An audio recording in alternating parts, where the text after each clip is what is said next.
పూజ్య గురుదేవులకి ప్రణామములు. అందరికీ స్వాతంత్ర దినోత్సవ శుభాకాంక్షలు. నా తోటి విద్యార్థినులందరికీ స్వాతంత్ర దినోత్సవ శుభాకాంక్షలు. ఎందరో అమరవీరుల త్యాగ ఫలం ఈరోజు మనం జరుపుకుంటున్న స్వాతంత్ర దినోత్సవ సంబరాలు. మన పిల్లలందరికీ కూడా ఆగస్టు 15 అంటే ఒక ప్రత్యేకమైన పండుగ రోజు. ఎందుకంటే ఆ రోజున మనం ఎన్నటికీ మరువలేని పండుగ రోజు. ఈ రోజున ఈ పండుగను ఇంత ఆనందంగా మనం జరుపుకుంటున్నామంటే ముందుగా మన దేశం కోసం పోరాడిన మన అమరవీరులందరినీ ఒక్కసారి గుర్తుకు తెచ్చుకుని వారికి ఘన నివాళులు అర్పించవలసినటువంటి రోజు మన స్వాతంత్ర దినోత్సవ పండుగ రోజు.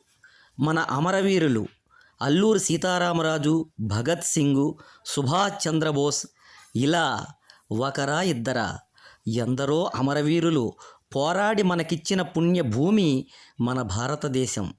ఇంతమంది పోరాడి చివరికి అహింస అనే ఆయుధంతో పోరాడి మన స్వాతంత్రాన్ని తెచ్చిన ఘనత మన బాపూజీదే. మనందరికీ శాంతి, సహనం, అహింస అనేటటువంటి బాటను చూపించినటువంటి మన బాపూజీకి మనందరం కూడా ఒక్కసారి మన కరతాళ ధ్వనులతో జేజేలు పలుకుదాం. అమరవీరులందరికీ శిరస్సు వంచి మౌనంగా ఘన నివాళులర్పిద్దాం.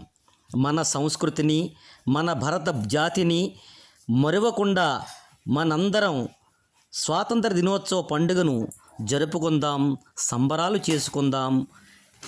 జై భరతమాత, జై భరతభూమి, జై తెలుగు తల్లి. అందరికీ ప్రణామములు.